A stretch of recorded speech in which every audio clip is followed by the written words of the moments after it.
여러분 안녕하십니까? 계속해서 원주에서 전해드립니다. 원주시가 현재 시내버스가 직면한 문제를 해결하기 위해 준공영제를 도입하기로 사실상 결정하고 시행을 위한 본격적인 준비 작업에 착수했습니다. 원주시는 대중교통 개선 방안 연구 용역을 통해 현재 시가 지원하는 재정 지원형 민영제 방식의 원주 시내버스가 운수업체 경영 악화 등으로 서비스 개선에 한계가 있다고 잠정 결론지었습니다. 이에 따라 운행 안전성과 공공성 강화를 위해 준공영제 도입과 노선 개편을 위한 용역에 착수한다고 밝혔습니다. 용역은 올 하반기에 시작해 1년 동안 진행되고 결과를 바탕으로 2025년부터 준공영제를 도입하겠다는 계획입니다.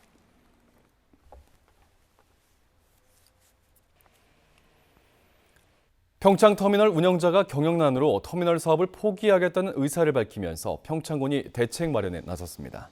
평창군에 따르면 평창터미널 사업자는 매표 수입 감소로 적자가 계속돼 사업을 포기하겠다는 의사를 지난달 7일 공문을 통해 밝혔습니다. 평창군이 터미널을 매입해 운영하는 방법과 인근 부지로 이전해 운영하는 방법 등을 검토하고 있다고 밝혔습니다. 서울과 원주, 강릉 등을 오가는 시외버스 17대가 정차하는 평창터미널은 2017년 KTX 평창역 개통 이후 이용자가 급감해 현재 하루 60여 명이 이용하고 있는 실정입니다.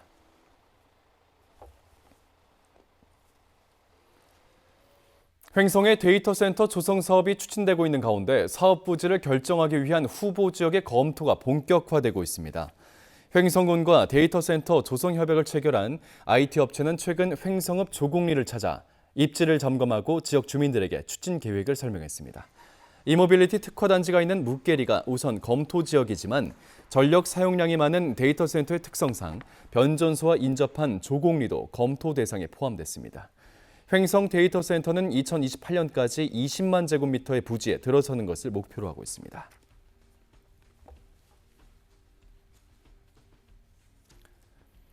코로나19 이후 사실상 해외여행이 풀린 올해 상반기 영월을 찾은 관광객들은 320만 명으로 작년보다 같은 기간 7.3%가 증가했습니다. 영월군은 해외여행 추세와 폭우 등의 관광 악재에도 불구하고 작년보다 관광객은 7.3%가량 증가했고 이들이 영월에서 쓴 소비 금액은 8억 6천만 원 증가했다고 밝혔습니다. 관광객 증가는 SNS와 인플루언서를 통한 이른바 바이럴 마케팅이 젊은 층에게 영월의 매력을 잘 전달한 것으로 분석됩니다. 영월군은 여름 성수기 해수욕장 등으로 관광객이 몰리는 상황을 극복하기 위해 반려동물 동반 여행 상품도 적극적으로 홍보할 예정입니다.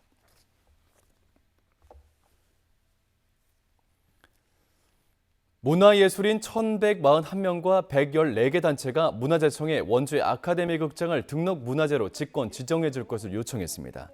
문화예술인들은 오늘 원주 아카데미 극장 앞에서 기자회견을 열고 원주시의 폭력적인 행정으로 공개 토론 한 번 없이 아카데미 극장을 철거하는 데 동의할 수 없다며 문화재청이 아카데미 극장을 국가 등록 문화재로 지정해달라고 요구했습니다.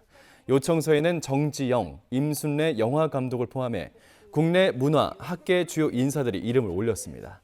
아카데미의 친구들 범시민연대는 이모경 국회의원을 통해 문화재청장 면담을 요청했습니다.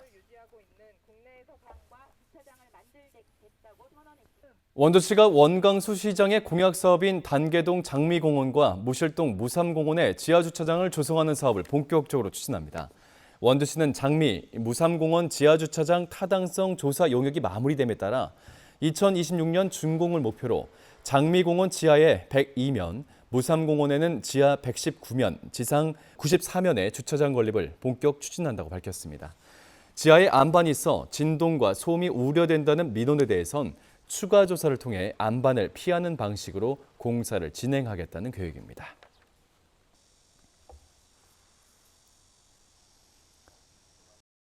뇌물을 받고 파면된 전직 산림청 공무원이 5년 안에 관련 업무에 취업할 수 없는 법을 어기고 취업했다 벌금 300만 원을 선고받았습니다. 춘천제보 원주지원은 뇌물수수죄가 확정돼 2020년 파면된 홍천 구규림 사무소 공무원 62살 김모 씨가 이듬해인 2021년 임업서비스 업체에 취업한 것은 부패방지법 위반이라며 김 씨에게 벌금 300만 원을 선고했습니다. 검찰은 김 씨에게 징역 1년을 구형했지만 재판부는 재취업한 업체와 공무원 재직 당시 김 씨의 업무 연관성은 크지 않다고 판시했습니다. 김 씨는 조경업자에게 뇌물을 받고 구규림 전나무 불법 채취를 눈감아줬다가 파면된 바 있습니다. 어젯밤 11시쯤 원주시 단구동의 한 아파트 상가 2층에서 화재가 발생해 1시간 만에 꺼졌습니다. 화재로 많은 연기가 나면서 같은 층 독서실에 있던 학생들이 대피했고 이 중 4명은 연기를 들이마셔 병원으로 이송됐습니다. 소방당국은 화재를 진화한 뒤 건물의 찬 연기를 제거하기 위해 배연 작업을 실시했습니다. 소방당국은 상가 2층의 치과 내부 소독기에서 불이 시작됐을 가능성을 염두에 두고 정확한 화재 원인을 조사할 예정입니다. 평창 대관령 음악제가 오늘 개막해 평창 알펜시아 리조트와 강원도 일원에서 8월 5일까지 11일 동안 이어집니다. 올해로 20회째를 맞이한 평창 대관령 음악제는 자연을 주제로 20회 콘서트와 8회 찾아가는 음악회, 시네마 콘서트, 대관령 아카데미 등 다양한 부대 행사로서 고품격 클래식 음악을 선보이게 됩니다.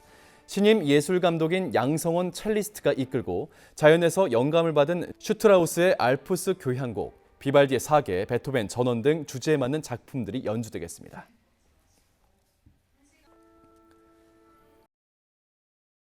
뉴스를 마칩니다. 고맙습니다.